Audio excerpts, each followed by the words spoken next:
Hey everybody, Mobile Gamers Unite here. I wanted to make a quick video today. We did pull a new SSR item, and I know you guys are like, Vlad, what are you doing pulling items? And actually, I was testing something out in the summons, pretty much what I've noticed, and when I have more resources to just dump, I will make a pull vid on this and I will be testing this out, but I've noticed that especially in the item summon, I can always get yellows to drop together. And what I mean by that is today, I pulled an SR off the item banner, I hurried up and I summoned more, and I managed to get 4 of them in a row. Then it went back to just regular R items. I think I did a couple other things, I gave it a couple minutes, and I went back. I had an R item, I did another summon, and I got an SR, and I was like, okay, here we go. And I started, just skipping through and doing more, and that's when I got the SSR item, the Blood Sword Hunting. And as soon as I got that, I did another one, got an SR item, and one more, and then another SR item. I can just seem to be able to get them in pockets of 4, and then it goes back to just R items. So I would pursue this and make a recording of it, but I just don't feel like I have the resources to just throw around right now. We do have a new banner coming, and that's pretty much what I'm going to talk to you guys about. This is just a little side project I'm going to be working on with the item summon because there seems to be a pattern to it, and I don't know, we'll see. But I came out with a video yesterday talking about how I'm going to be pretty much more picky with the characters that I try to pull for in this game. And courtesy of everybody's friend Nitro, we did get to actually get a good sneak peek of which characters are going to be coming out after tomorrow. So one of those characters is the first male healer in the game. I forget his name off the top of my head. And the other character is, I don't know, he looks like a wicked Santa Claus. He's the old man with the big gray beard. Zarg, I don't even know what his name is. I'm not going to look it up right now. You guys know who I'm talking about. You guys know what banner I'm talking about because it's the banner we're all waiting for right now. And I just kind of wanted to weigh in because now that I've seen what these characters can do, and I mean, I feel at least 90% confident that they're going to perform just like they do over on the Chinese side. So, the male healer definitely brings a different type of healing mechanic to the game because this guy's not just healing, he is moving people around and teleporting them. Effectively, you can send your team out and just do like a full frontal assault, and you can kind of be reckless because towards the end of your turn, that healer can teleport everybody back to him and heal them.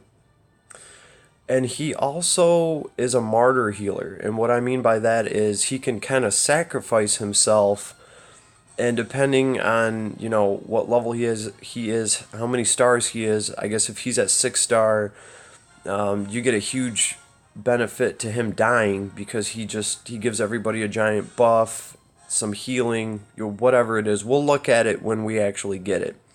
But as described, that sounds a lot different than the healers that we currently have in this game. Now, even if the healers that we have right now can technically maybe out-heal him in one-on-one heals, about the only thing our healers are doing right now is Attack Blessing, and Liana has Act Again. So as far as utility goes, this new healer, I gotta say, he takes the cake. He has some dispel stuff in there. He has that teleport thing. He has his own weird, wacky way of healing people. And also, he seems to be a very good healer for PvP. I mean, you can throw your team out there, and when they're vulnerable, he can teleport them all right back to him and heal everybody up. And if you need to, you can sacrifice him. I mean, it's pretty easy to get your healer killed off. His hit points and his defense, they're all very low stats. He does get an extended range on his abilities, so he can buff you and heal you from further away. And I think he needs to do that because his defensive stats and his hit points are so low. They're also low for a reason, because then when you want to commit suicide, all you got to do is run up and attack just about anyone. They'll kill you off. You'll heal your whole team, give them the buff, whatever it is. So I think that's pretty cool that he's like a martyr healer. He's also the first guy healer in the game. So that was interesting, but what really caught my eye is the old Santa Claus looking bastard, Gizaroth. He does fundamentally change how the game is played.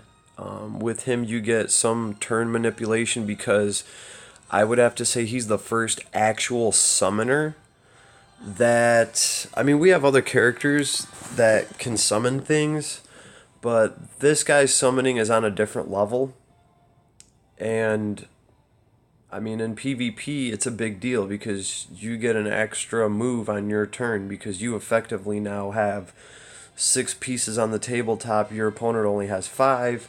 Even if that one extra piece is some kind of little grunt orb, apparently he can put some pretty sick buffs on those things, and I mean, they can be useful.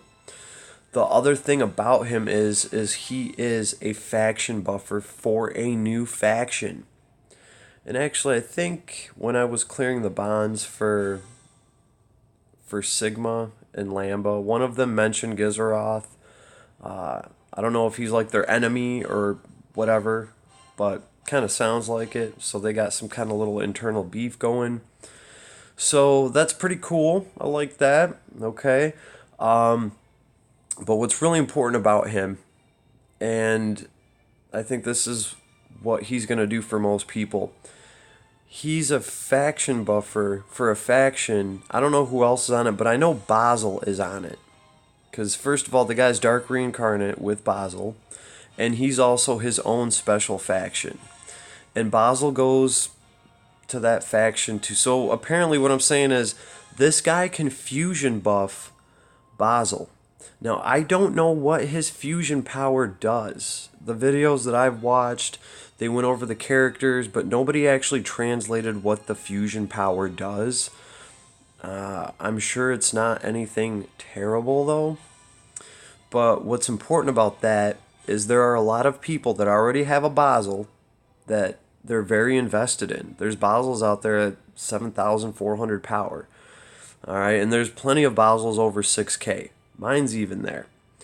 And what this guy will let you do is run Basil without a fusion power. So effectively now you can use Basil for the badass mage he is.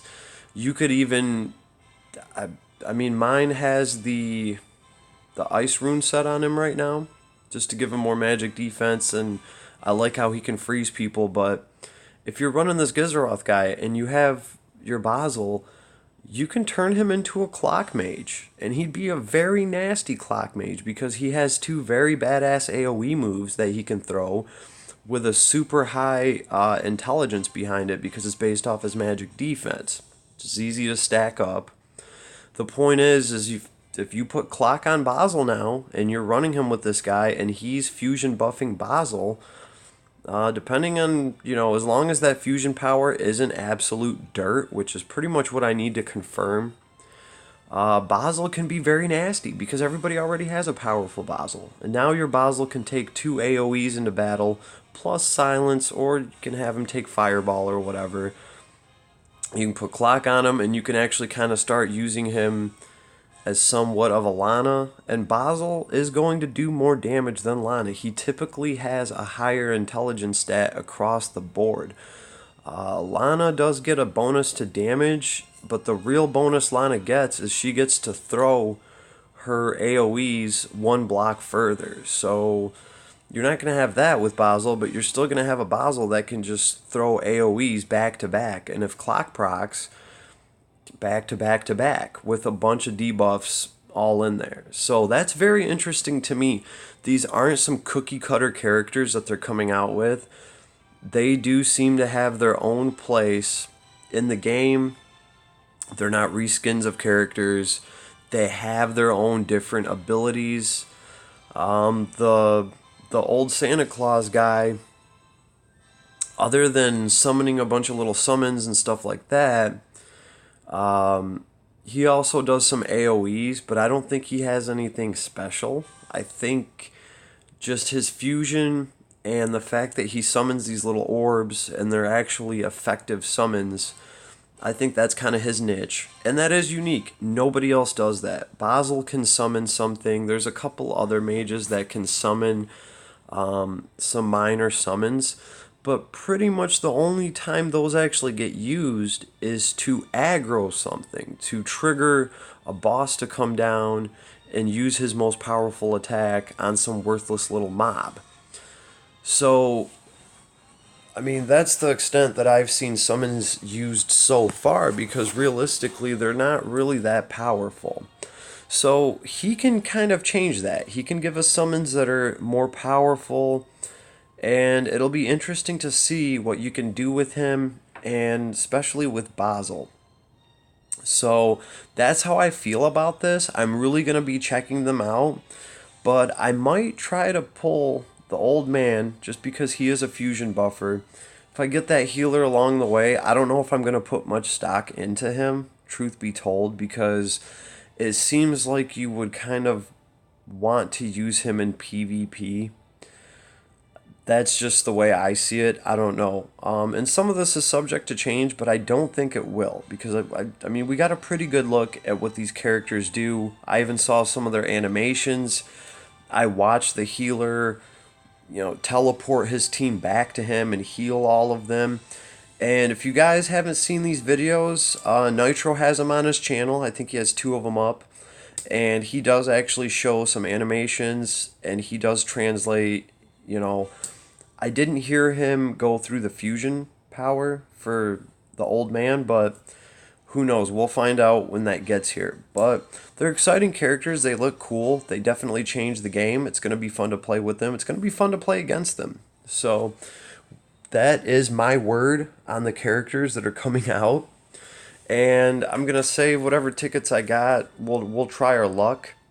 So, and then after that, when I just have a ton of resources to burn, I will do an item summoning video, and we'll see if we can get some of these patterns to pop up, because I'm just seeing them way too often.